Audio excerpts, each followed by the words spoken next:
recordáis, los de nuestra quinta del año 1953, recibe el Oscar de la Academia de Hollywood por El mundo del silencio.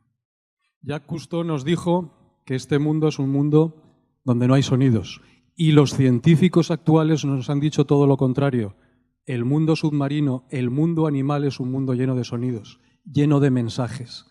El problema no es que nosotros no sepamos, ellos no lancen mensajes, es que nosotros no sabemos escuchar.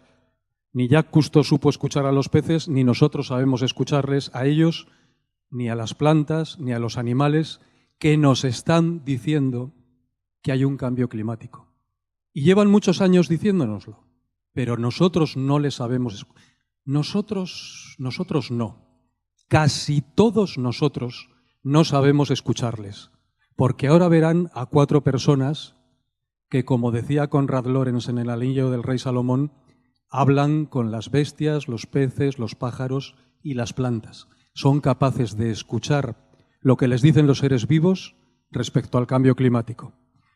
José Antonio Montero y José Antonio Quirce, la mesa de los José Antonios, está encantada de que estén este ratito con nosotros y le paso a José Antonio el testigo para que presente a los invitados y le aprovecho a traición que no le va a hacer ninguna gracia que diga públicamente que todo el esfuerzo de esta mesa exclusivamente se lo debemos a él, que ha trabajado con su agenda, sus relaciones y el conocimiento de los extraordinarios invitados de la mesa. Yo lo único que he tenido que hacer es decirle, olé, José Antonio.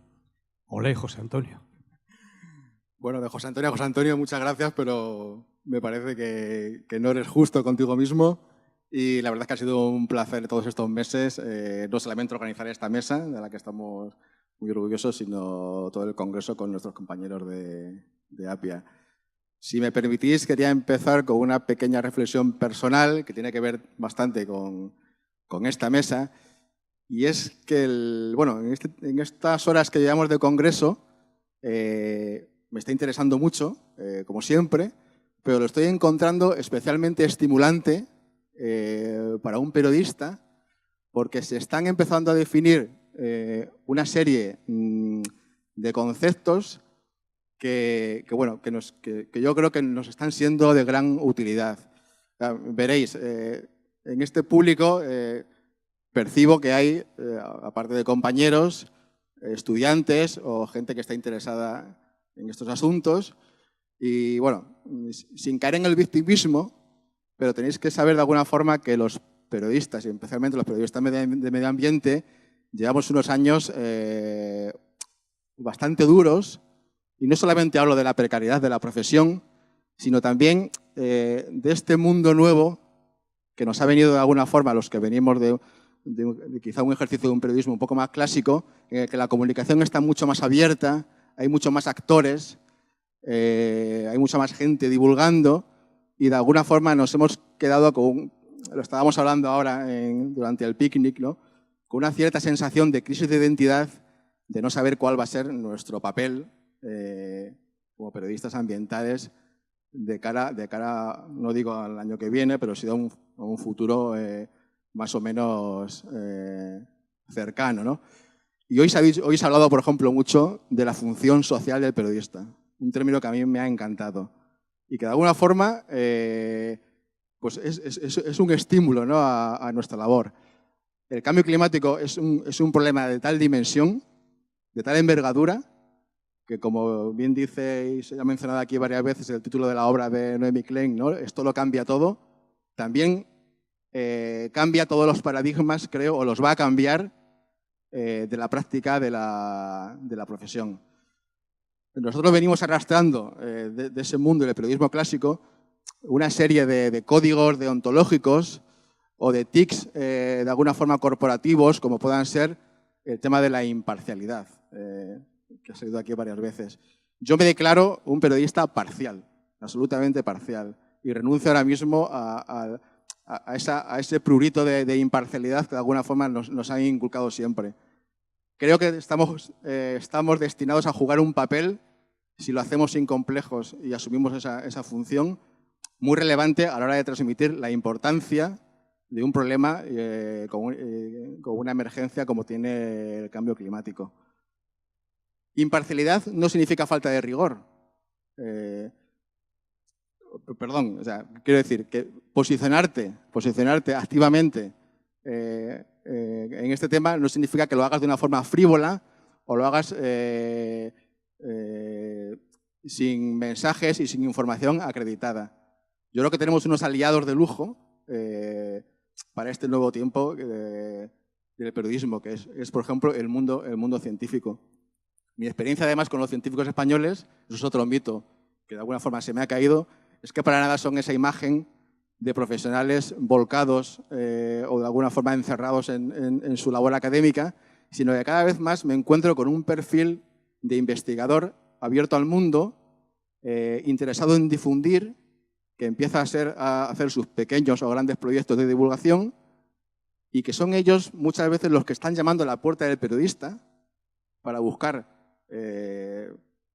digamos, dar más repercusión a su mensaje o para colaborar. Quizá ahí nos hayan pillado un poco con el pie cambiado. Nosotros estamos un poco acostumbrados a funcionar de una determinada manera y me he encontrado con que son ellos los que muchas veces tienen esa iniciativa. En mi experiencia personal, en la revista Quercus, tenemos una sección sobre cambio climático y biodiversidad, que es el tema de esta mesa, y fue una sección que nació a propuesta de los propios autores. O sea que estoy viendo una capacidad de difusión y yo creo que en el futuro la alianza entre periodistas e investigadores es una de las fórmulas que posiblemente más capacidad nos den para transmitir los mensajes a la opinión pública. El plantel, bueno, pues de invitados que tenemos hoy, yo creo que responde muy bien a ese perfil. Si me permitís, voy a ir presentando uno a uno según vayan tomando el turno de palabra. Empezará Regino Zamora porque tiene que irse un poquito antes y bueno, pues vamos a conceder un poco la gracia de que hable en primer lugar. Y si me lo permitís, voy a extenderme un poquito más de lo habitual en contar quién es quién. Ya os lo digo, según hoy vaya presentando, iré dando la palabra a cada uno y luego, bueno, si hay tiempo, haremos un turno de preguntas y de debate. Entonces, bueno, empezamos en primer lugar por Regino Zamora.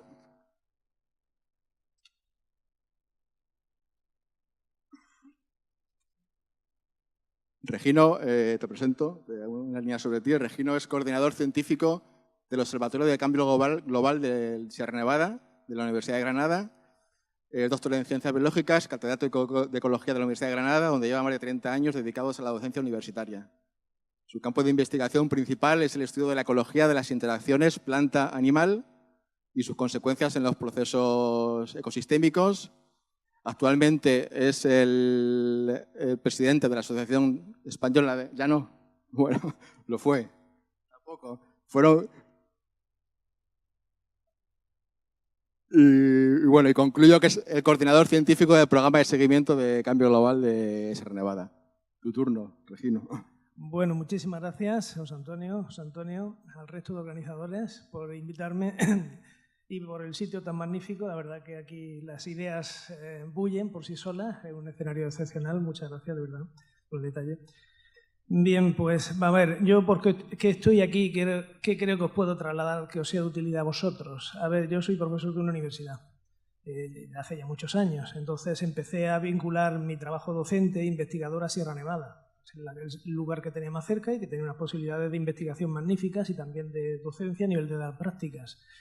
Eso derivó en una serie de investigaciones sobre un ámbito temático de interacciones planta-animal fundamentalmente y en paralelo pues, fuimos desarrollando la faceta de transferencia de conocimiento a la sociedad y especialmente a los gestores del espacio protegido. Y de ahí se fue derivando esa triple pata que en principio se supone que un profesor universitario, un investigador debe de tener de formación docente, investigación y también la faceta de transferencia, en este caso dirigida sobre todo a la Consejería de Medio Ambiente, que es el titular del territorio. Entonces, bueno, pues en Sierra Nevada se dan 3 circunstancias, digamos, que le permiten ser un lugar de alto interés desde el punto de vista de seguimiento de procesos de cambio climático y cambio global, ¿no? Uno es el interés que tiene en sí mismo como foco de biodiversidad a nivel mundial, ¿no? Es uno de los sitios donde más especies hay de plantas, de insectos, de cualquier tipo de organismo, ¿no? A ese interés, digamos, naturalista de biología de lo que hay en el sitio, pues se une la localización geográfica que tiene. Está en el sur del continente europeo, es una atalaya privilegiada para observar procesos remotos. En definitiva, es un observatorio de procesos remotos excepcional.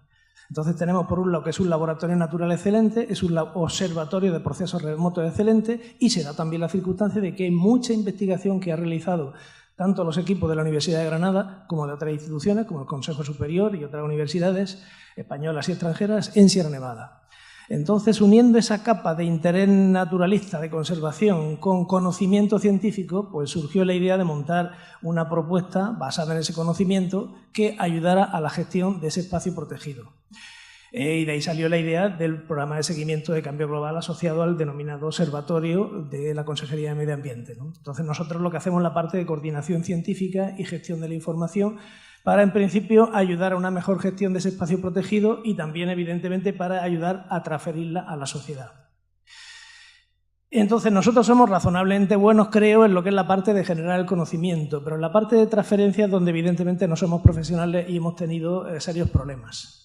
Hemos generado algunos documentos intentando ser lo más, digamos, didácticos y transparentes posibles en cuanto al público al que van dirigidos, que os animo a que lo busquéis, si estáis en Google, Observatorio del Cambio Global Sierra Nevada, pues tenéis una serie de documentos, todos son PDFs de libre acceso que los podéis descargar y que creo que pueden ser interesantes que los veáis. Hasta ahí hemos llegado. No hemos llegado mucho más porque, insisto, llega un momento que faltan profesionales reales que te ayuden a dar ese salto de comunicación real a la sociedad. Tú llegas hasta donde llegas, pero evidentemente no puedes hacer el trabajo de la otra parte, ¿no?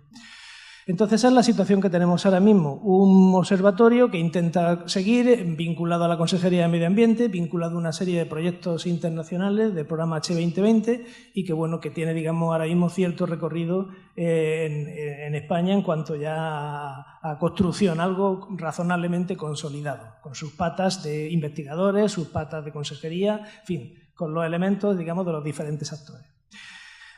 Ahora, ¿qué es lo que creo yo, qué es lo que me gustaría transmitiros a vosotros? Ya una vez que he presentado un poco lo que hacemos, por si luego me queréis preguntar, pero ¿qué mensaje me gustaría a mí transmitiros a vosotros? A ver, el primero es que cuando hablamos de cambio climático, desde una perspectiva más global, más holista, más ecológica, si queréis, nosotros nos gusta hablar de cambio global, es decir, nos gusta hablar de todas las modificaciones provocadas en el planeta Tierra, desde a nivel global como a nivel local, por las actividades humanas. Y ahí entran una gama más amplia de, digamos, factores, de motores de cambio, mucho más diversas y variadas que lo que es el mero cambio climático.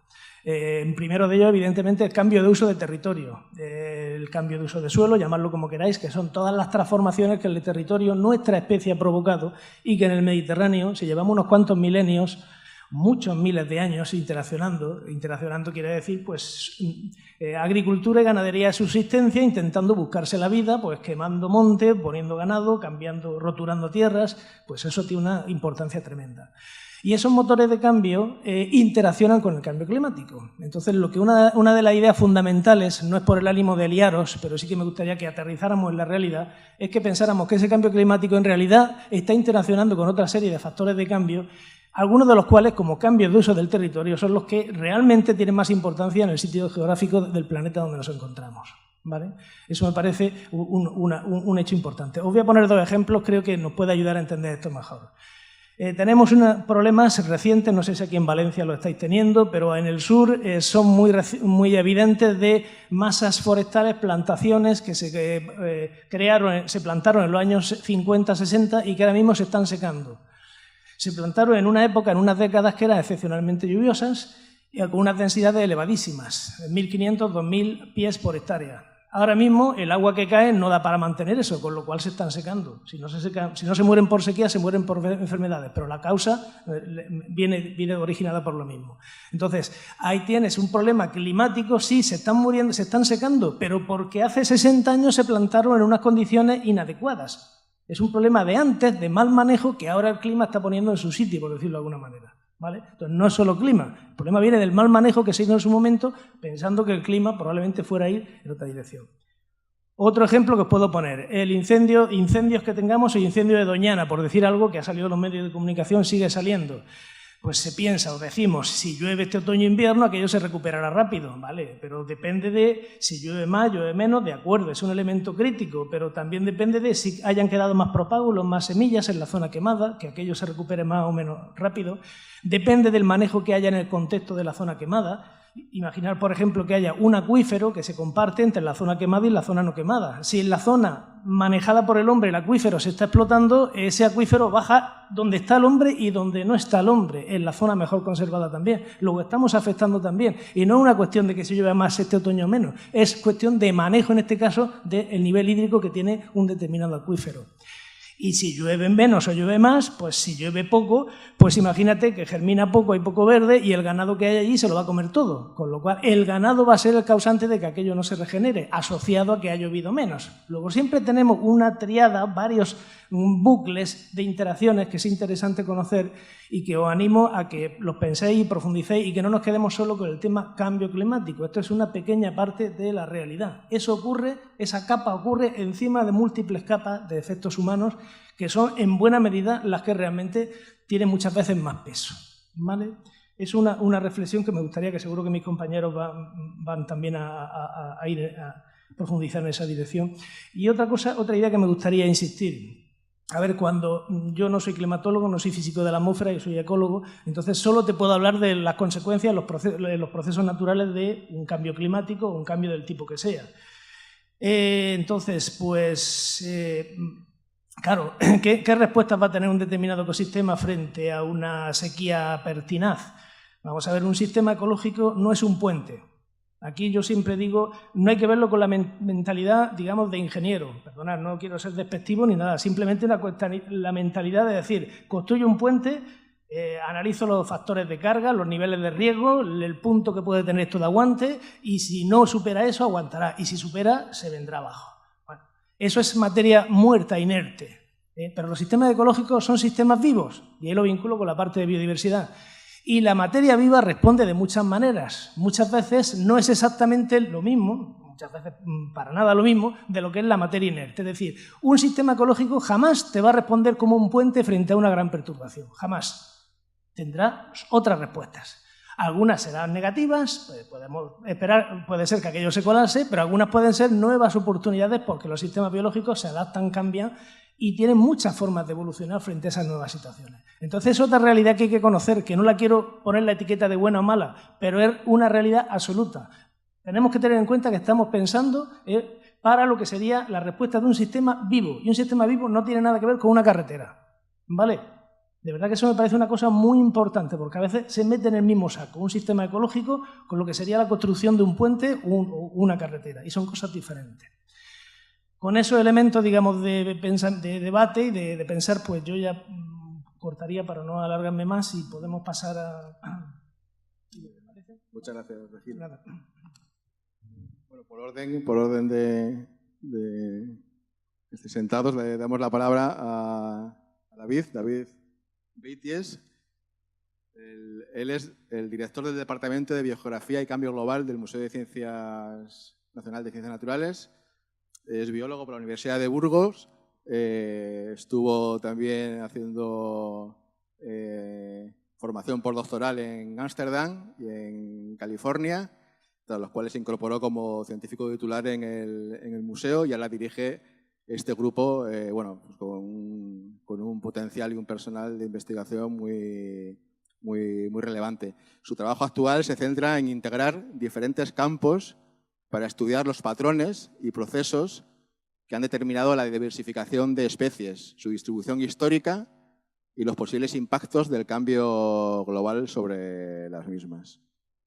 Suena muy interesante a priori, por lo menos. Bueno, muchas gracias por invitarme, muchas gracias a vosotros dos por tenernos aquí a todos y a vosotros por asistir. ¿Podéis poner la presentación, por favor? Bueno, yo traje unas cuantas diapositivas simplemente para poner sobre la mesa unas cuantas ideas que me gustaría que salieran en esta mesa. Vamos a ver. Esto, digamos que serían un resumen de los impactos del cambio climático sobre la biodiversidad.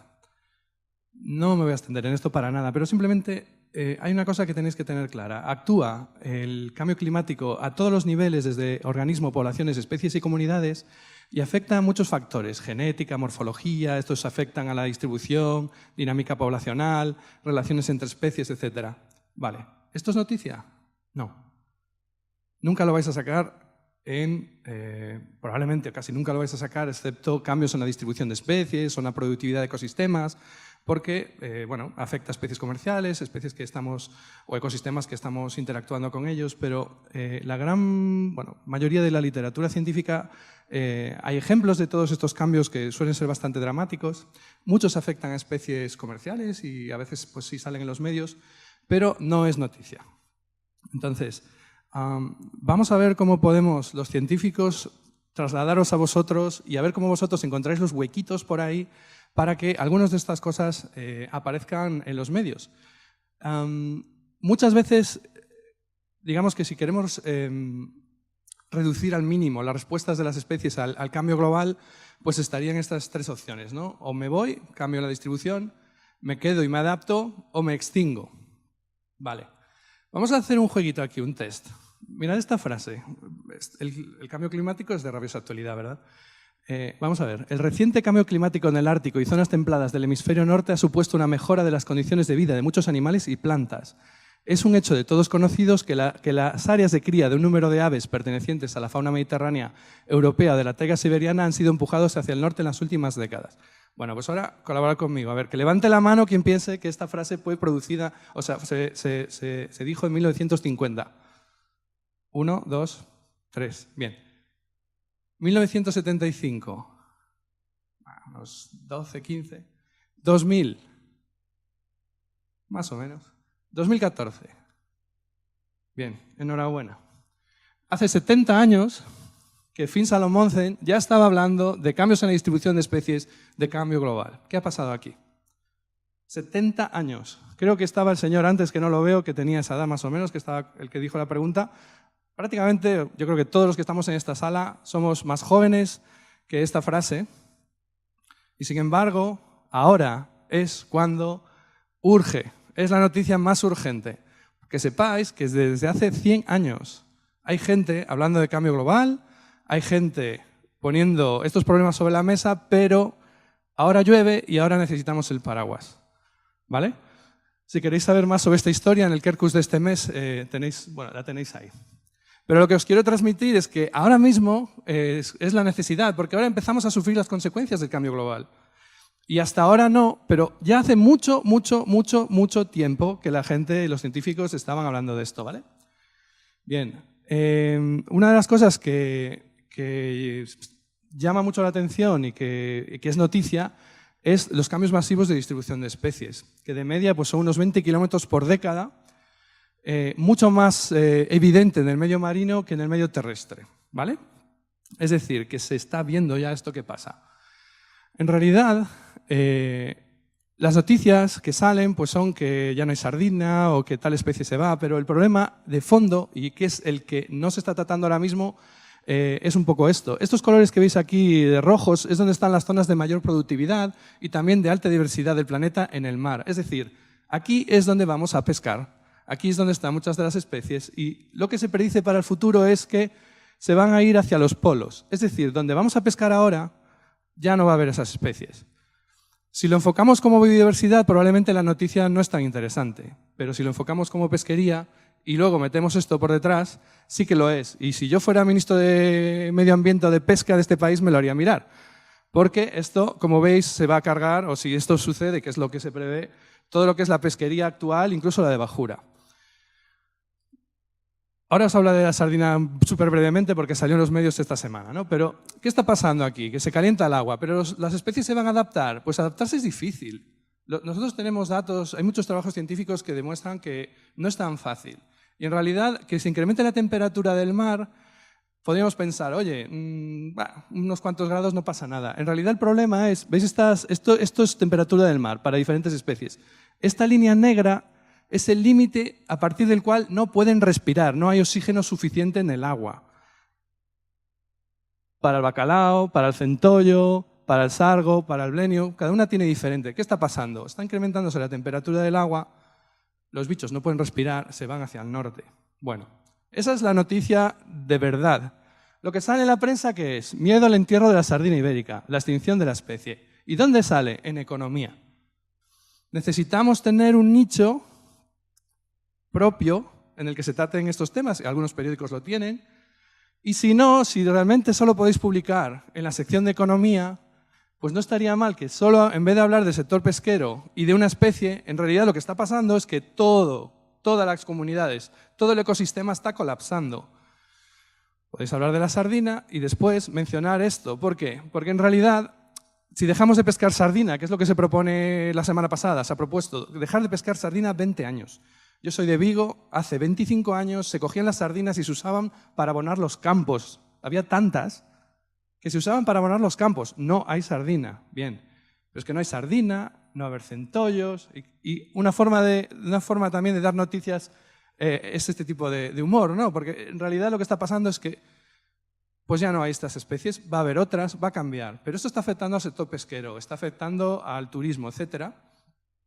Y eso es noticia, pero yo lo que os animo es a ir un poquito más allá. Cuando deis una noticia de estas, hay mucha ciencia detrás que pondría sobre la mesa el verdadero problema, que no es la sardina, sino que es el colapso completo de esas comunidades, ¿vale? Cuidado con las noticias falsas o exageradas, digamos. A mí me llegó esto hace unos meses, de la BAZ y un movimiento muy grande con miles de firmas y tal. Para 2020, 2/3 de la fauna salvaje del planeta habrán desaparecido. ¡Wow! Dentro de 3 años se va a extinguir todo, ¿no? En realidad, si te vas a la lista roja de la IUCN, pues de 90.000 especies analizadas, obviamente no es todo, un 1% se han extinguido y un 6% pues están en peligro crítico de extinción. Eso no son 2/3. ¿Qué pasa? Que hay una cosa que no se está diciendo, que aquí hay un problema de escala. A nivel local, es verdad que se va a extinguir casi todo. Están desapareciendo hábitats, están desapareciendo. Van a quedar 3 sardinas, sí, pero no se va a extinguir la especie, que es lo que está midiendo aquí. Entonces, hay una cosa que no está apareciendo bien en las noticias, o al menos no con la suficiente profundidad, que se confunde cuando se habla de extinción, lo que es la extinción local, y local puede ser en la península ibérica, pero sigue estando en el norte de Europa, con la extinción total de la especie, ¿vale? Y eso es una confusión que yo veo mucho en los medios y que, claro, lleva al alarmismo, porque en realidad esto titular, si quieres, esto que está en negrita que lo ponen, es verdad que se va a extinguir muchas especies y es verdad que se van a extinguir muchas partes del área de distribución de muchas especies, pero si te vas a los datos crudos de la IUCN, pues digamos que contrasta bastante, ¿vale? Hay mucha gente, y antes estábamos hablando en la comida de los negacionistas, que ahora se autodenominan adaptacionistas. Pues ya que no podemos cambiar el cambio climático, pues vamos a adaptarnos. Bien, adaptarse es muy complicado. Es muy complicado y la comunidad científica, de hecho, no está muy a favor de este tema. Y obviamente las especies pues lo tienen crudo para adaptarse. ¿Qué está pasando ahora? Pues que en los campos, aquí, fuera, en cualquier lado, lo que vamos a empezar a observar son nuevas relaciones entre especies. Porque como están cambiando las áreas de distribución, están cambiando una serie de factores, y aquí os pongo un ejemplo, para los que sepáis de pajarillos, un carbonero jamás se va a comer un topillo, ¿no? Pero va a empezar a ser noticia cosas raras que empiecen a pasar en interacciones entre diferentes especies, temas de polinización, con cultivos, etc. Bueno, eso debería salir más en los medios. Y bien, yo no quiero ser alarmista, porque nosotros los científicos lo que hacemos es poner los datos sobre la mesa, ¿no? Y luego pues los interpretamos. Entonces, hay algunas investigaciones, había un chico antes, tú creo, no me recuerdo tu nombre, que hablaba así del tema del alarmismo y tal. Vamos a ver, Esto es un artículo que salió este año, que lo que hicieron fue analizar las olas de calor. Ahora mismo empezamos a sentir el calentamiento global, ¿verdad? Los veranos ya son durillos, sobre todo por el centro de la península, al sur. Batimos récords de temperaturas todos los años. Bueno, la diversidad también está sufriendo eso. Bueno, pues hay unos investigadores que lo que hicieron fue medir a partir de qué temperatura el ser humano pues, tiene mayor probabilidad de morirse, ¿no? Estuvieron analizando la mortalidad debido a esto. Y, como sabéis, el IPCC tiene una serie de escenarios en función de lo que nosotros vayamos a hacer, que es esa incertidumbre que se mencionaba antes, ¿no? Esto es el histórico, esto es si seguimos como ahora, esto es si consumimos a un ritmo un poco moderado y esto es modelo Trump, digamos, venga, vamos, la casa por la ventana. Bueno, esos colores rojos es el número de días al año que exceden el límite de temperatura y humedad a partir del cual las condiciones climáticas son mortales para nosotros.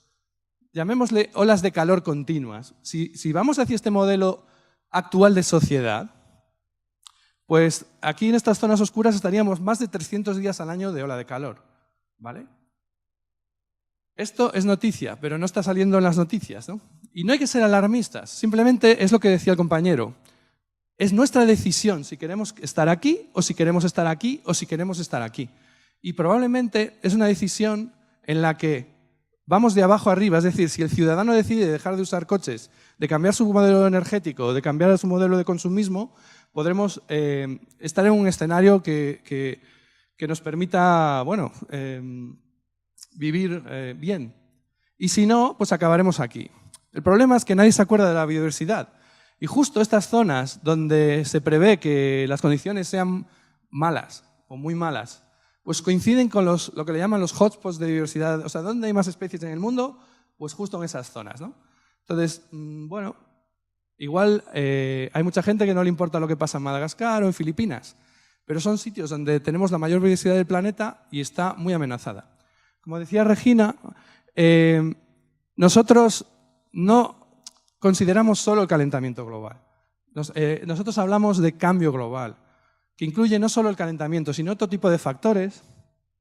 Yo os pongo aquí el ejemplo de Madagascar, que es donde trabajo yo desde hace 20 años, en el que las selvas tropicales han desaparecido y hemos perdido un 90%. Pero eso pasa en todas partes.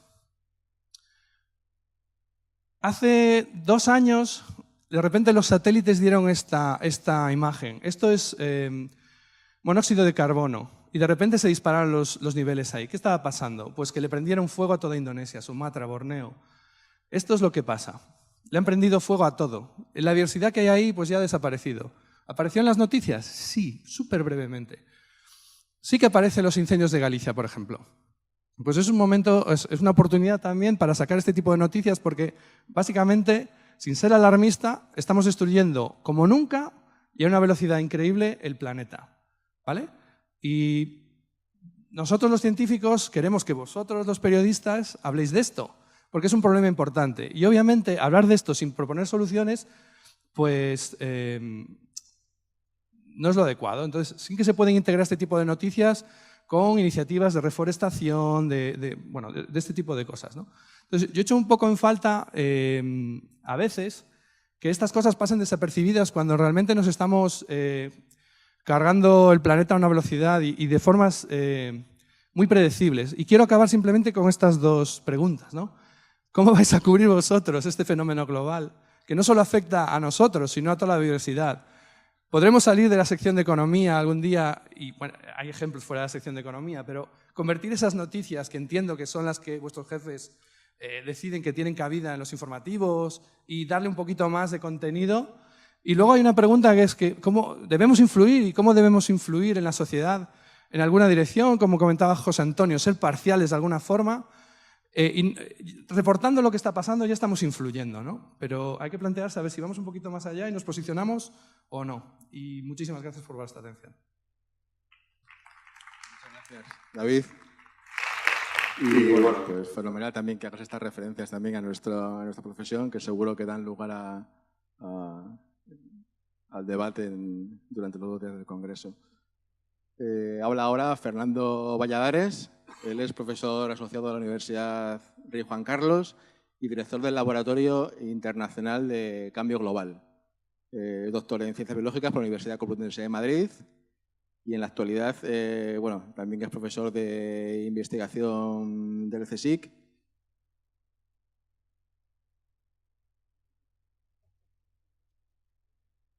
Y bueno, ha publicado más de 300 trabajos científicos, entre artículos, libros, y bueno, también se le une, lo hemos estado hablando hace un rato, que tiene también un gran interés por la divulgación y está haciendo también un trabajo excelente en ese sentido. Entonces, nada, seguro que tienes cosas muy interesantes de contarnos, Fernando. Muchas gracias, José Antonio.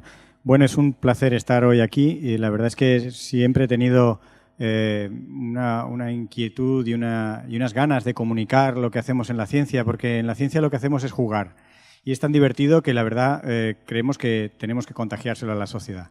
Aparte que luego nuestro sueldo nos lo pagan con impuestos y creemos que la forma de devolver ese dinero es contando lo divertido que es todo lo que hacemos.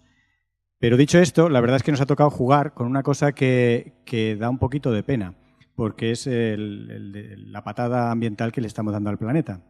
Pero yo no quiero perder el sentido ese un poco lúdico e interesante de la aventura del conocimiento. Y eso es lo que siempre me ha llevado a estar en contacto con gente como vosotros. Para mí, hoy aquí es un escenario nuevo. No estoy muy acostumbrado, aunque estoy más acostumbrado a salir en los medios y hablar directamente contando en pocos minutos lo que hemos hecho, lo que hemos entendido de la naturaleza. Pero estar aquí ante vosotros pues es para mí una experiencia nueva y espero poder aportaros algo útil, algo interesante y algo que no pudierais encontrar naufragando en Internet, ¿no? He hecho un pequeño esfuerzo en este sentido y también por ser breve traigo como dos grupos de ideas o dos tipos de ideas. Una idea un poquito provocadora, pensando que ahora en la hora de la... ¿Me oye? Sí. En la hora de la siesta, pues a lo mejor disminuía un poco el interés por el conocimiento puro y duro. Y luego otra idea que es un poquito quizá más útil, más que os pueda iluminar a cómo enfocar algunas noticias y que enlaza un poco con lo que han dicho tanto Regino como David anteriormente.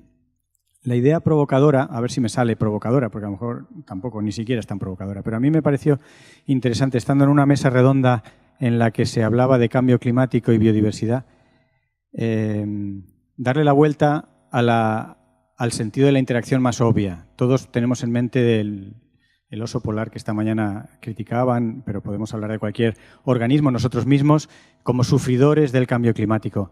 Pues yo lo que quiero proponeros es al revés, es que penséis que la biodiversidad y la vida afecta al cambio climático.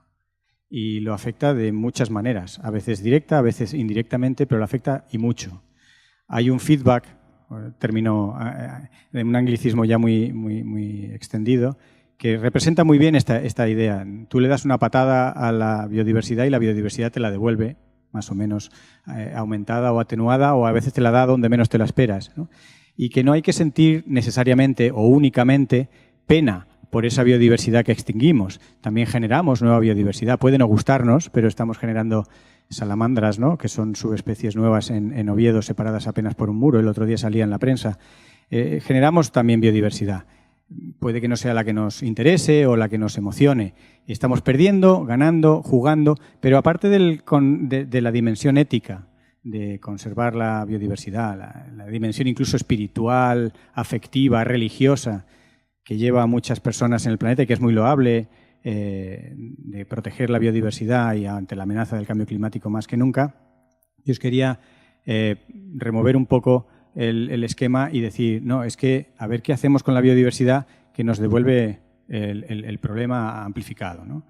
Y hay también ejemplos, y en la prensa salen periódicamente, pues sobre todo las oportunidades que estamos perdiendo de que la biodiversidad nos haga alguno de los servicios que tanto necesitamos. Esta es la idea provocadora. La otra idea que quizás sea más útil es intentar pasar de lo sencillo a lo complicado, pero con vuelta. Porque para un científico lo más sencillo es empezar hablando sencillo y que al final no le entienda a nadie, ¿no? Entonces yo intentaré volver.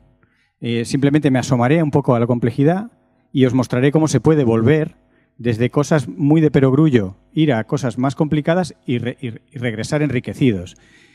En esto de la biodiversidad uno puede empezar con algo tan sencillo como tenemos un ecosistema compuesto por varias especies, de la A a la J, si queréis, Bien, esto es fácil.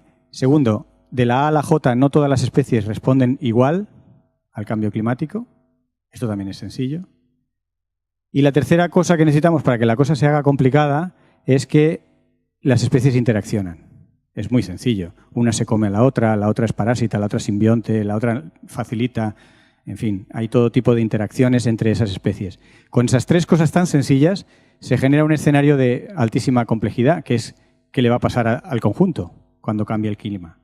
Se empiezan a ver alteradas las interacciones entre las especies, no solo las especies, por el mero hecho de que a una especie le va mejor que a la otra el aumento de temperatura o la falta de agua. Entonces, partiendo de ideas muy sencillas que están en la base, de alguna manera David lo ilustraba también, que a veces uno empieza a rascar qué hay detrás de un fenómeno o de un suceso o de un titular o de algo llamativo, y a veces hay un patrón, un mecanismo que es la base, y esa es una base bastante de perogrullo. Estas tres cosas que os decía generan, por ejemplo, que cuando uno analiza una base de datos muy extensa en el planeta, acaba, después de ir a lo complejo, después de utilizar herramientas matemáticas sofisticadas y bases de datos de millones y millones de terabytes, y poner de acuerdo a 300 investigadores, en una publicación que sacamos en Science ocupaba más la lista de coautores que el artículo, pues después de marear tantos datos con herramientas sofisticadísimas, acabamos concluyendo algo que probablemente un pastor de la Alcarria lo sabía de toda la vida. Y es que un ecosistema con varias especies funciona mejor. Lo único que teníamos datos para lo que llamamos el bosque global. Este bosque global es un bosque que está representado por muchos tipos de bosques, por muestras y medidas y zonas de estudio de todo el planeta, de tal forma que nos alejamos un poco de la idiosincrasia y las peculiaridades de cada tipo de bosque, que el encinar es distinto de un hayedo, que un bosque del norte que uno del sur. Este es lo que llamábamos el bosque global.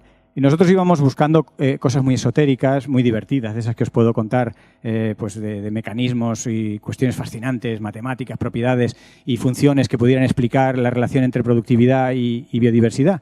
Pero en realidad ese artículo lo que acabó contando es algo tan sencillo como que un ecosistema cargado de especies cumple muchas funciones. Cumple lo que se denomina multifuncionalidad. Y esto yo creo que también es una idea relativamente sencilla, es relativamente fácil de transmitir, de entender y que tiene mucho calado. Porque nosotros cada vez tenemos recluida la naturaleza en espacios más pequeños y queremos que en esos espacios se den lugar todos los servicios ecosistémicos que necesitamos, desde depuración del agua, mitigación de la emisión de gases con efecto invernadero, ciclos biogeoquímicos, conservación de los recursos genéticos, todos esos servicios y muchos más que se den en las pocas hectáreas que le vamos dejando a los sistemas naturales. Así que si los sistemas naturales son multifuncionales, pues nos están solucionando muchos de nuestros problemas. Y en este trabajo, como digo, que es parte de otros que han ido saliendo, mostrábamos cómo un ecosistema cargado de especies cumple muchas funciones. Así que, aunque solo sea por eso, la idea provocadora esta de no tanto pensar que, pobrecito, se está extinguiendo, sino, ay, madre mía, que si perdemos estas especies, perdemos una serie de funciones. Y el sistema es relativamente complicado porque hay que meter el ingrediente de interacciones. Si recordáis, las tres ideas sencillas dan lugar luego a un sistema complejo. No solo tenemos muchas especies, sino que las especies responden de forma distinta y además las especies interaccionan. Si las interacciones se empiezan a perder, podéis entender que las funciones del ecosistema que están vinculadas a los flujos de transferencia, la transferencia de materia y energía que va asociado a estas interacciones, pues se pierden y por tanto muchas de estas funciones se dejan de hacer. Así que este es mi retorno, mi ida, mi asomada de 10 minutos o de 10 segundos a un universo muy complejo que todavía los expertos y modelizadores no entendemos ni entienden muy bien, que es cómo funciona un ecosistema, cómo se va a ver afectado un colectivo de especies por el cambio climático, pero que tiene parte de una serie de principios relativamente básicos y que acaba aportando patrones relativamente sencillos que este pastor de la Alcarria podía, de alguna manera empírica, ya intuir, que es que de alguna manera necesitamos la biodiversidad. Lo que quizá yo añadiría es que no solo necesitamos tener muchas especies, sino necesitamos tener muchas interacciones. Las especies, ellas van a interaccionar, pero algunas de las interacciones establecidas a lo largo de la evolución se pierden, que lleva tiempo establecer esas interacciones, y si se pierden esas interacciones, pues estamos perdiendo funcionalidad. Por poneros un ejemplo, tenemos el caso de las especies exóticas. Cuando uno introduce en el cóctel del ecosistema una especie que no ha estado allí, algunas interacciones que había se pierden y aparecen algunas interacciones nuevas, pero normalmente el balance es de más pérdidas de interacciones que de ganancias. Normalmente los ecosistemas con especies exóticas tienen menos interacciones y tienen menos multifuncionalidad. Y como corolario también, la segunda propiedad que le pedimos a los sistemas naturales es que no den problemas, que sean resilientes, que con poquito funcionen solos, ¿no? Bueno, pues también la resiliencia, esta capacidad de aguantar las patadas, se tolera mejor en sistemas diversos, ricos en especies. Pero no solo ricos en especies, insisto, ricos en interacciones entre especies, que es lo que de alguna manera las mantiene activas, vivas y dándonos esos servicios que necesitamos. Este ha sido mi pequeña contribución dentro del tema de la mesa de hoy y que, bueno, como este y otros muchos temas, estaré encantado de que luego retomemos en el debate. Muchas gracias, Fernando. Pequeña pero muy clarificadora. Y bueno, en último lugar va a hablar Emilio Laguna. Emilio Laguna es jefe del Servicio de Protección de Recursos Naturales de la Generalitat de Valencia y miembro del Comité de Estudio de Cambio Climático de la Comunidad Valenciana. Emilio es una persona cuya trayectoria la seguimos desde hace muchísimos años. Él, su principal campo de acción, si no me equivoco, empezó siendo la botánica. O sea que es una persona muy entrenada en observar lo que pasa en la naturaleza y los cambios que tienen lugar. Él fue además el creador de la figura de las microreservas, una figura de protección legal que quizá no habéis oído hablar mucho de ella, pero que tuvo una importancia bastante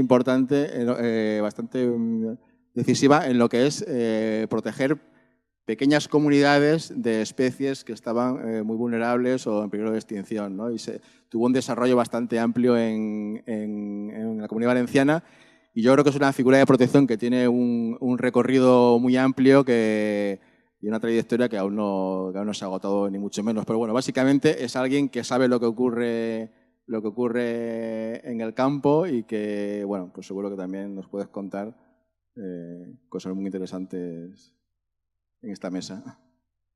Muy bien, muchas gracias, José Antonio.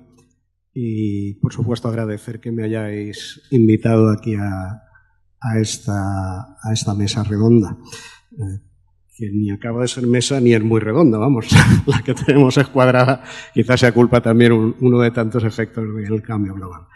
Bueno, yo os puedo hablar un poco desde el punto de vista de la gestión, más que la parte que hemos podido oír hasta ahora, pero puedo deciros poco porque los que me han ido precediendo, pues vamos, son de quienes yo muchas veces aprendo para poder gestionar. Por tanto, muchas de las ideas que podía tener en la cabeza están ya dichas.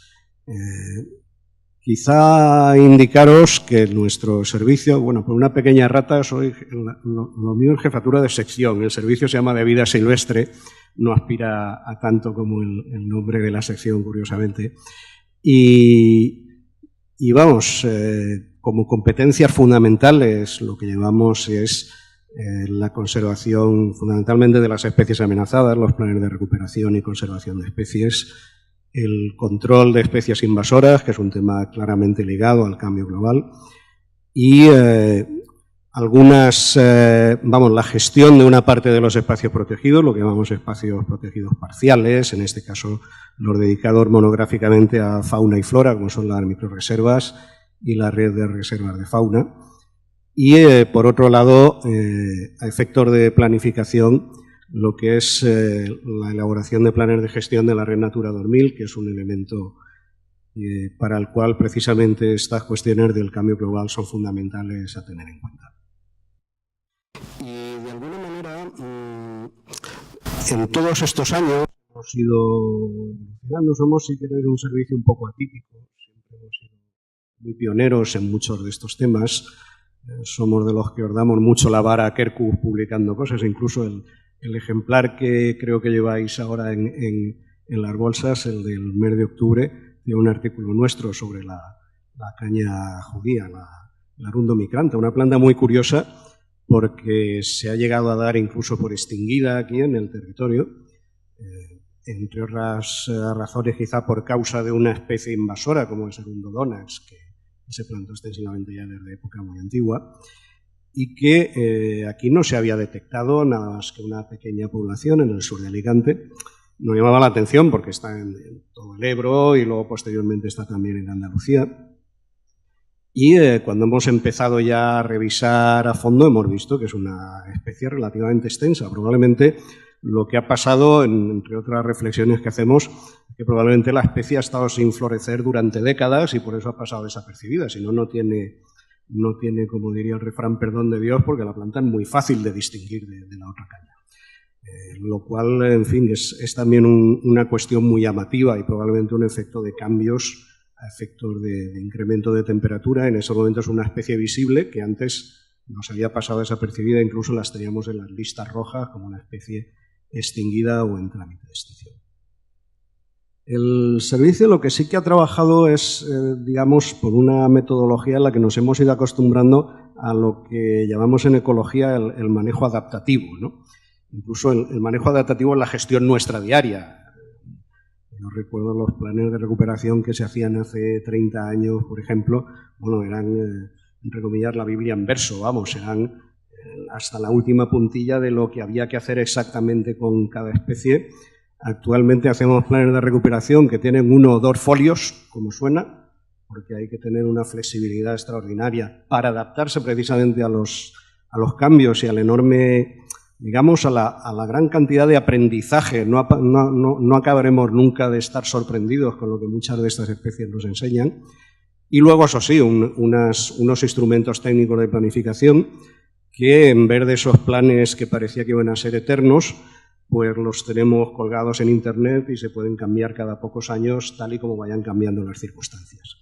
Y es muy llamativo cómo con muchas de las especies con las que estamos trabajando pues estamos teniendo cambios muy rápidos, cambios que muchas veces no sabemos bien si es porque antes no sabíamos estudiarlos o porque realmente se están dentro de ese dilema de si las especies se van, se quedan y se adaptan o se extinguen, pues nos da la sorpresa de que muchas quizás se quedan y se adaptan. Probablemente yo en ese aspecto cojeo de por ser botánico, pues trabajar con un grupo de especies que obviamente no se pueden ir tan rápido como los animales, y trabajando aún más, para colmo, sobre todo con flora endémica.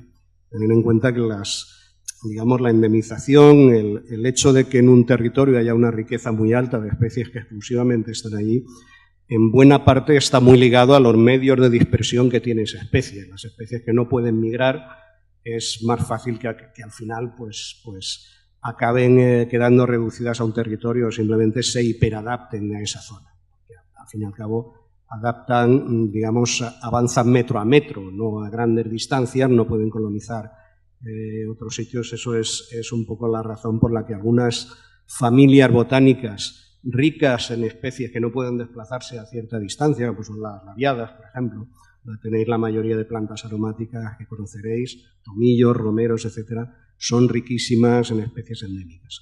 Muchas de estas especies probablemente han pasado cambios, diferencias térmicas, oscilaciones de humedad muy superiores a las actuales. También es cierto que con otros ritmos, no a la velocidad a la que lo estamos viviendo actualmente. Pero bueno, en muchos casos nos va sorprendiendo que especies que pensábamos que iban a desaparecer con mucha mayor rapidez, pues tienen una cierta flexibilidad.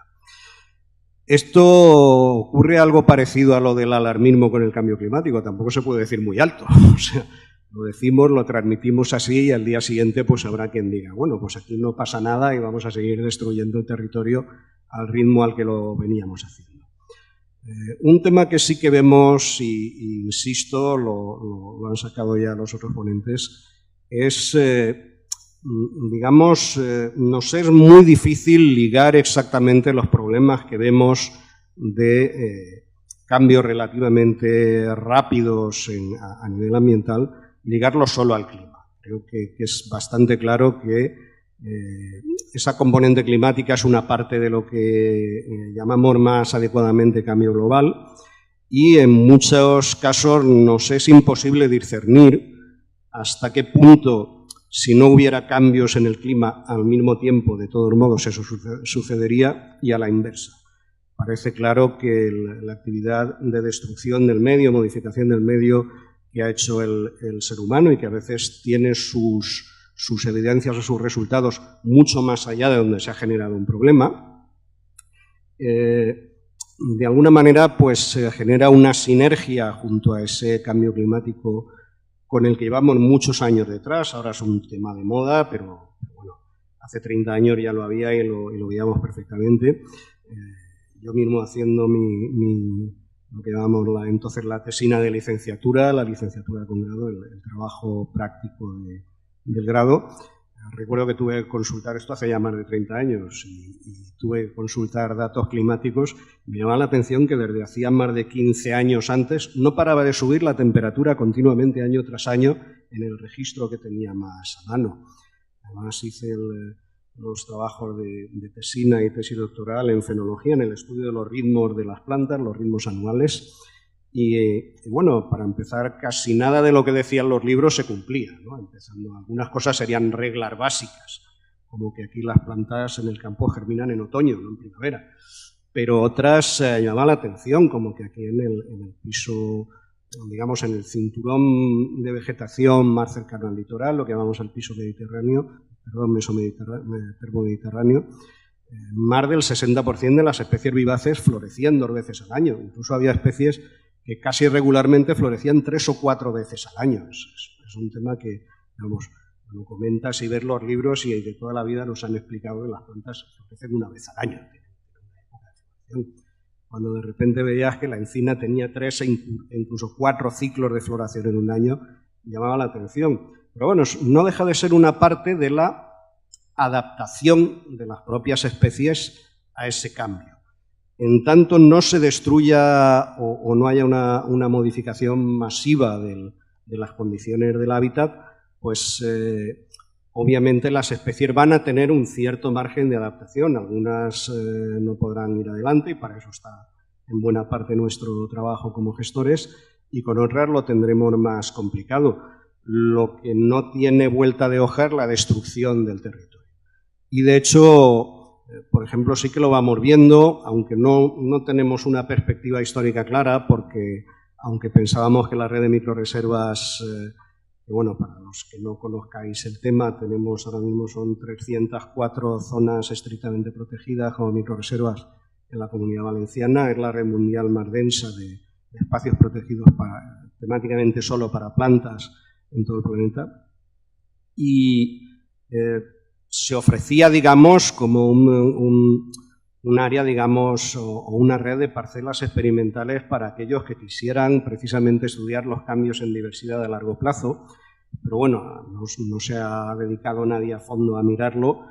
Sí que podemos comparar un poco, lo podríamos hacer con un poco de perspectiva entre las listas de especies que teníamos cuando empezamos a trabajar en las microreservas más antiguas y las actuales. Y es llamativo que algunas de ellas, por ejemplo las que tenemos en el litoral, son realmente las que han sufrido más el cambio, a pesar de que se supone que las que deberían de sufrirlo más son las que están en alta montaña, que es un poco el tema tópico más típico. Lo que está ocurriendo es que precisamente en el litoral es donde se nota mucho más ese efecto conjunto de destrucción del territorio por el ser humano. Y tenemos microreservas que cuando las declaramos eran terrestres y ahora la mitad son marinas, simplemente porque la erosión del litoral se ha llegado a comer la mitad de ese territorio. Y al paso al que vamos, pues serán microreservas totalmente marinas. Incluso recuerdo que un buen amigo, el profesor Vernon Haywood, que es digamos, si queréis, el principal factotum mundial de la conservación de la flora, me comentaba una vez, decía, Emilio, tendré que inventar las microreservas móviles. Vamos, que tal y como vaya avanzando el mar o vaya avanzando el calor y las especies vayan subiendo de altitud, si es esa su estrategia, tendréis que acostumbraros a cambiar los límites. Y bueno, casi que estamos en ello. Ahora hemos modificado precisamente el límite de muchas microreservas en la última normativa, aunque haya sido más por otra cuestión, por ampliar terrenos protegidos. Pero bueno, indicaros que nosotros de alguna manera vemos cambios sutiles que no se ven fácilmente porque tampoco son objeto de un seguimiento, quizá no generan un interés suficientemente importante para poder seguirse por el trabajo de investigación regular. Por ejemplo, nos llama la atención, ¿no?, que cada vez encontramos más híbridos de plantas en situaciones así extremas, en sitios incendiados, en sitios donde las especies están en su límite de distribución. Son un poco sensaciones que son muy difíciles de testar, harían falta metaanálisis de aquí a muchos años con trabajos muy continuados. Y también vemos un tema que es importante y en el que podéis, además, de algún modo, desde el ámbito del periodismo ambiental y de la transmisión, digamos, de la información, aportar mucho. Y es que una parte importante de los elementos que vamos a necesitar para tener herramientas o ideas para la gestión es muy difícil que nos puedan provenir fácilmente de nuestros propios medios o del mundo de la investigación, porque en muchos casos, por razones externas, han dejado, entre comillas, de ser rentables. Hay rentables a efectos de la propia investigación científica. Y recuerdo un amigo, el director del Jardín Botánico de Berna, que nos decía: lo que están en extinción no son las plantas, son los botánicos. Y es muy curioso, o sea, pasar del Pirineo y prácticamente nadie en una universidad, si le llevas una planta en la mano, te puede decir qué especie es.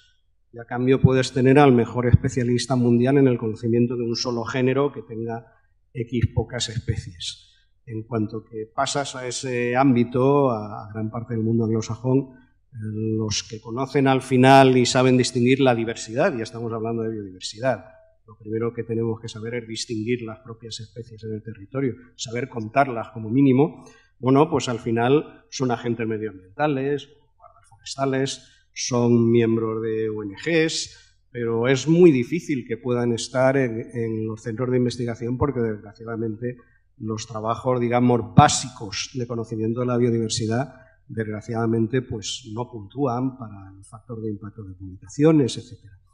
¿Esto a qué nos lleva? A que cada vez es más importante y más urgente el poder tener llamémosle una buena red de informadores, de gente que en el territorio pueda conocer las especies, pueda censarlas y pueda darnos la impresión de lo que pasa con ellas, y eso a estas alturas prácticamente solo es factible gracias a lo que llamamos la ciencia ciudadana. O sea que gente en cada pueblo, naturalistas, profesores de colegios, de institutos, gente que realmente tenga un interés por formarse en conocer, en diferenciar las especies, pueda dar poco a poco esa información.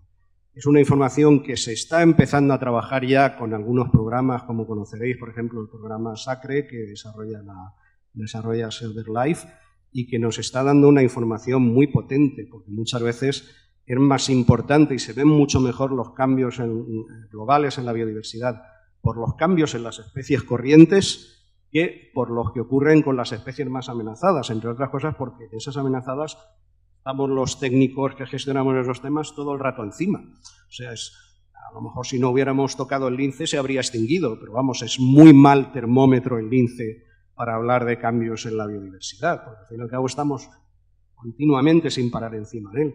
A lo mejor el termómetro bueno es el tomillo o el romero, pero nadie tiene eso metido en la cabeza y nadie está regularmente informando sobre si esa especie, cómo evoluciona, va a más o a menos, o a lo mejor de repente nos fijamos en ella porque haya un gran colapso de poblaciones, como están ocurriendo pues, con especies afectadas por sequía o por nuevas plagas. Las hay ahora mismo, incluso este mismo año hemos detectado 2 nuevas, una que afecta a una planta bastante habitual en ecosistemas salinos, la Triple salimus, y otra, un componente incluso básico de los ecosistemas forestales del centro y norte de la península, el boj, Ursus sempervirens. Son plagas que han entrado hace muy pocos años con insectos alóctonos que están destruyendo millones de ejemplares. O sea, aquella catástrofe que tuvimos desde hace años con los olmos, por ejemplo, empiezan a ocurrir con especies mucho más básicas y son muestra, digamos, de esa combinación en la que,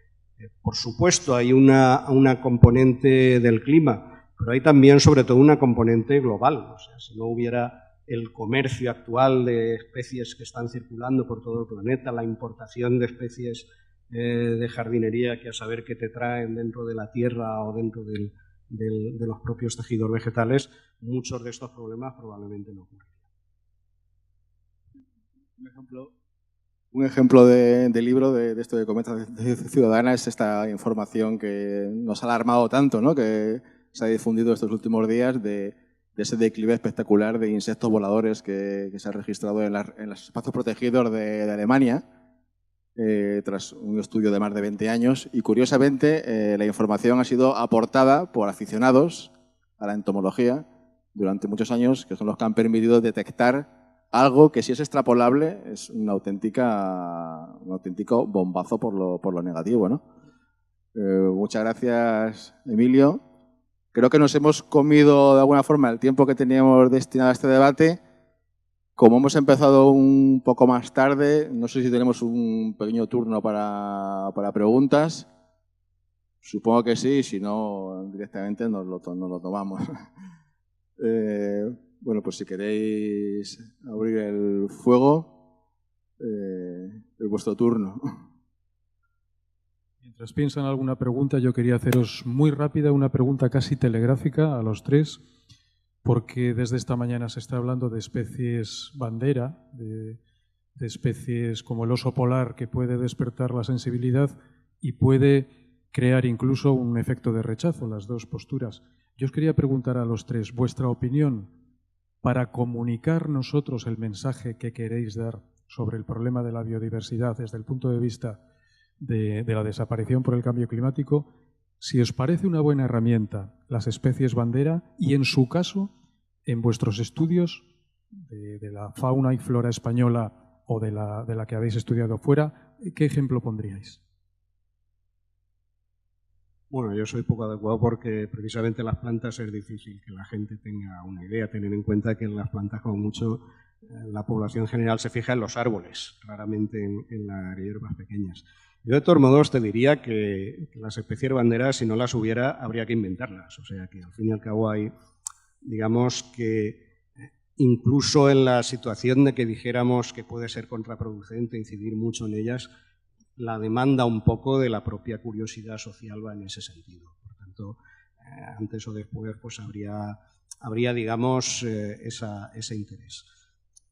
A nosotros hay una especie muy llamativa que además nos llama mucho la atención a los que trabajamos en conservación de flora en España. Probablemente la especie que tiene, hacia la que la población en general, prácticamente en todas las comunidades autónomas, tiene más sensibilidad, es el tejo, que es un árbol, vamos a ver, más típico sobre todo del norte, pero que tenemos con poblaciones relícticas en el sur y que además es una especie, bueno, con toda una mitología, además una especie que llega a ser milenaria en algunos de sus ejemplares, y es una especie, vamos, que puede representar muy bien un caso de este tipo porque además lleva detrás todo un ecosistema, vamos, allá donde hay tejos normalmente pues hay toda una comunidad de vegetales importantes detrás. Es curioso porque prácticamente en casi ninguna comunidad autónoma está en los catálogos de especies, digamos, en las máximas categorías, como en extinción o vulnerable. Y nosotros, además, aquí tenemos casi un centenar de poblaciones, pero la inmensa mayoría con 1 o 2 tejos. O sea, da vergüenza casi llamarles poblaciones, ¿no?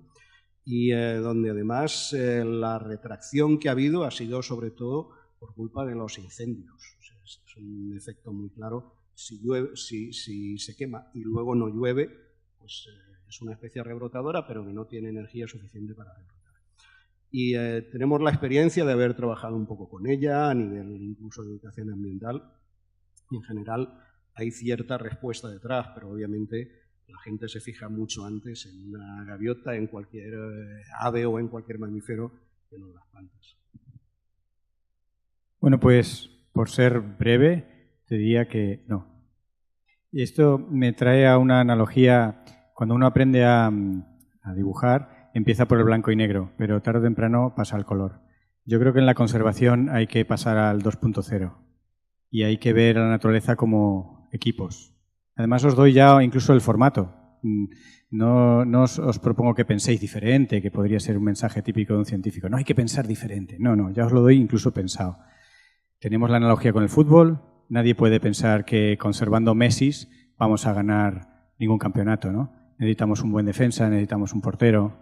Entonces, las especies bandera han cumplido su función, han levantado sensibilidades. A todos nos gustan los ositos de peluche, los koalas, tal. Las águilas son preciosas, a mí personalmente me encantan. Pero eso es la conservación 1.0 y estamos hablando ya del siglo XXI y hay que hablar de equipos. La naturaleza funciona por equipos y los equipos se reemplazan. Tristemente desaparece Ronaldo o Messi, pero vendrá otro jugador. Y lo que importa es que sea un equipo que funcione. Y un encinar es una colección de especies que funciona y puede que falte esa endémica que a mí me encanta o puede que falte ese ave que ha llenado de las pantallas de National Geographic, pero hay que ver el equipo y el equipo es una comunidad que funciona. Pues yo estoy con Fernando también. Hoy en día tiene más sentido conservar ecosistemas que centrarse en una sola especie. Si esa especie va a preservar el ecosistema, que no suele ser el caso porque se suele consumir los recursos, o sea, los recursos van al oso, al lince, al quebranta, pero no van al sitio donde vive, van al bicho. Entonces, hoy en día yo creo que es mejor centrarnos en conservar el ambiente donde vive toda esa comunidad, todos esos defensas delanteros, etcétera, y el Messi también. Pero habiendo dicho esto, digo, como yo soy gallego, digo, depende, porque si yo le voy a hablar a niños de pequeños, el peluchismo funciona. Es decir, el oso polar para determinadas audiencias funciona muy bien, pero para mí es peluchismo, o sea, es hablar del peluche, qué bonito. Entonces, podéis hacer la prueba, hablar de un niño pequeño, ponle una rana, ponle una cría de mamífero, elige, va a elegir el peluche. Vale, pero en ese caso concreto, para esas audiencias que están, digamos, que quieres concienciar, funciona perfectamente. Pero ya a nivel serio, yo creo que estamos ahora en el 2.0 ya y esas especies ya han cumplido su función y ahora tenemos que ir más allá. Además, estrategias como la de Emilio de microreservas quizás es lo que nos quede ya. Si os acordáis de la foto que puse antes de Madagascar, lo que queda son micro trozos de selva y si queremos proteger algo es lo que hay, o sea, no hay más.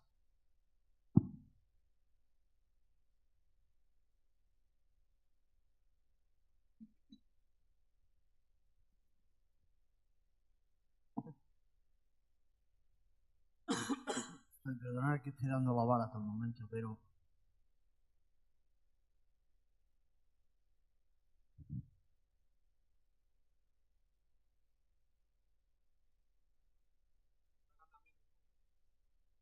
sí, no va en general a la presentación que me ha parecido fenomenal, la de todos, pero alertaros siempre con las especies que siempre tienen un umbral. Una vez que el número de animalitos pasa por debajo de un cierto nivel en un cierto territorio, colapsan irremisiblemente. No que no puedes como ni algún comentario. Muchas gracias. César, Javier, creo que tenías una pregunta. Sí, estoy oyendo mucho hablar de científicos que están monitoreando lo que es el impacto del cambio climático, pero me gustaría también saber si hay científicos, y en esto de la biodiversidad, que están poniendo soluciones al cambio climático. O sea, ¿cómo podemos luchar contra el cambio climático o mitigar el impacto del cambio climático? Porque me da la impresión de que los científicos solo están haciendo el monitoreo de hemos perdido, tenemos, adaptamos, se van, vienen, pero con esos datos, ¿qué hacemos? Yo, conozco muchísimos que están haciendo cosas, lo que pasa es que son las típicas cosas que no salen en los medios. Trabajamos directamente con las administraciones, con gestores. Yo te puedo poner un ejemplo concreto mío, en mi caso particular. Yo trabajo con una especie aquí en España que es la rana pirenaica, que está solo en el Pirineo, que está en peligro crítico de extinción, con poblaciones muy dispersas, con pocos individuos. Y hemos convencido al gobierno de Aragón, que son muy participativos con esto, en quitar las truchas del río Ara del Parque Nacional de Ordesa. O sea, tú imagínate, porque hemos demostrado que quitando los peces las ranas van mejor. Entonces, estamos haciendo ese tipo de cosas, pero esas son cosas que, digamos, que son invisibles a los medios o a otro tipo de colectivos porque van a una escala, al menos en mi caso, pues contacto directo con las administraciones, no sé vosotros. Bueno, yo quería añadir también que muchas veces tampoco tenemos unas recetas que funcionen a tiempo real.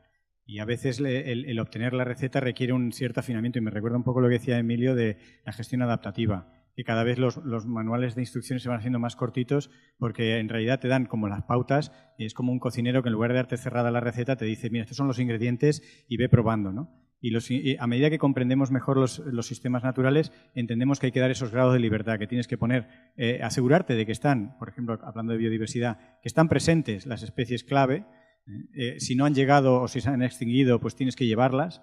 Y luego favorecer que se establezcan esas interacciones y que se recreen los procesos ecológicos. Estamos huyendo de las recetas. Ese es el siglo XXI también de la restauración ecológica. Mientras que en el siglo XX se iban buscando recetas, viendo que las recetas son muy locales y que a veces fallan, se está intentando más bien aprender a cocinar que darte la receta. Bueno, yo podría añadiros ahí muy poco. Quizá no es tanto el que no estén dando, digamos, soluciones, que por supuesto se dan tal y como os han indicado, sino que las soluciones reales de fondo para el cambio global son soluciones contra la codicia humana, y contra eso se puede hacer bastante poco. O sea, se ha hablado mucho y se ha pedido mucho, y son muchas, digamos, las peticiones a nivel global. Vamos, hace un par de días apareció en la revista Bioscience, Bioscience, escrito un artículo en el que hemos firmado más de 15.000 personas entre el mundo de la investigación y de la gestión y la conservación en todo el planeta, en favor de que se preste mucha más atención a estos temas, lo cual de paso pasa por quizá pues el plantearse que la productividad económica no puede crecer toda la vida de manera indefinida como lo tenemos previsto, y como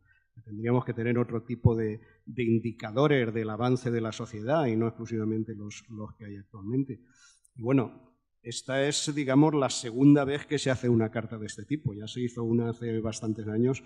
Bueno, pues ya veis los resultados. El tema sigue creciendo, el cambio es, no vamos a decir que imparable, pero sigue su ritmo, y bueno, vemos todos los días en las noticias que incluso de los países más importantes que podían restringir su daño al medio ambiente a través de la contaminación, a través de la producción de gases de efecto invernadero, continúan haciendo oídos sordos. Bueno, pues así es como estamos.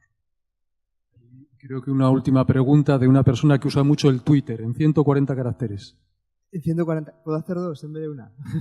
Pues entonces con el nuevo Twitter, 240 caracteres. Soy Miguel López de SEO Verlife. Lo primero, muchas gracias por citar al Sacre, que siempre emociona que hablen de los programas que hacemos. Dos preguntas. ¿Hasta qué punto es peligroso que enlacemos mucho, vinculemos mucho en el ámbito de la comunicación del periodismo el cambio climático y en concreto la reducción de emisiones con la pérdida de biodiversidad? Porque probablemente por mucho de que conduzcamos mejor no consigamos que la biodiversidad se recupere. Y luego una cuestión, es un debate filosófico que tenemos en Verlife y en un montón de organizaciones no gubernamentales en torno al término biodiversidad. ¿Se entiende o deberíamos pensar en otro? Os volvemos a rogar que seáis breves porque ya nos hemos comido bastante tiempo de la siguiente intervención. Entonces, bueno, con estas dos preguntas yo creo que podemos cerrar el debate y, bueno, contestáis. Sí. Bueno, es bastante complicada la pregunta. Vamos, yo creo que esa es una cuestión en la que al fin y al cabo nos tenemos que adaptar mucho al territorio social en el que estamos. Probablemente hay un público que entiende mucho mejor la palabra biodiversidad y hay otro al que hay que dirigirse con otros términos, está muy claro. Va a ser difícil, pero igual que las especies se adaptan, nos tenemos que adaptar nosotros también, seguro. Bueno, yo, haciéndome eco a las dos preguntas, la primera, creo que efectivamente es peligroso relacionar siempre cambio climático con pérdida de biodiversidad. Y para desviar un poco el tiro y atenuar el impacto sobre la biodiversidad, diría cambio climático afecciona a los servicios ecosistémicos. Algunos de esos están mediados por la biodiversidad. Y la segunda cuestión es si el concepto de biodiversidad se entiende. Yo creo que se entiende una cosa, y lo que entiende la gente a mí se me queda corto ya. Yo ya veis que voy por el 2.0 en casi todo. Lo que la gente entiende es una lista. Pero sobre todo lista de especies. Yo creo que hay que añadirle a esa lista de especies más cosas, porque hay diversidad genética dentro de una especie que puede ser tan o más importante que la lista de especies. Y también en la lista tiene que haber las interacciones. Yo creo que la biodiversidad y de hecho incluye en muchos de los conceptos científicos que barajamos, pero que quizá no llegue a la gente, y esa podría ser una misión de transferencia del periodismo ambiental, es que biodiversidad incluye más que un listado solo de especies. Sí, yo estoy confirmando. Hay esa tendencia a comparar listas, ¿no? Aquí hay más, aquí hay menos. Y en realidad puede haber más que no interaccionen entre sí o que interaccionen peor por lo que sea. Y ahora mismo pues ya estamos sobrepasando esos conceptos, ¿no? y viendo cómo funciona el ecosistema en conjunto. Entonces, igual hay que superar el uso solo de biodiversidad e ir ya a la función, y dentro de la función a lo que llamamos servicio ecosistémico, que es un concepto un poco antropomórfico, ¿no? del tema, pero es qué servicios nos dan a la sociedad, pero hay mucha gente que le da eso, un valor a la biodiversidad, que solo por la lista no lo tiene, y el hecho de que haya polinizadores pues tiene mucho más valor que si no los hay, a pesar de que aquí la lista es más grande que en esta otra donde no hay polinizadores. Entonces, ya ves por dónde vamos, ¿no? Que nosotros llevamos un poquito más allá, y entiendo que lo que la gente entiende es básicamente lo que llamamos riqueza, que es número de especies. Pues muchísimas gracias a los tres, bueno, a los cuatro, que Regina se ha ido un poquito antes. Y bueno, creo que ha sido un magnífico ejemplo de lo mucho que tenemos que ganar los periodistas y también los científicos de este tipo de interacción, ya que estamos hablando tanto de interacción, ¿no? Pues me parece un muy buen ejemplo. Yo simplemente quiero acabar con una cosa. Desde el Departamento de Biogeografía y Cambio Global del Museo de Ciencias Naturales del CSIC, cualquier cosa que necesitéis, tenemos una plantilla de investigadores muy amplia, con diferentes temas. Cualquier cosa que necesitéis, por favor, contactadnos, que estaremos encantados de ayudaros en lo que sea. Pues muchísimas gracias.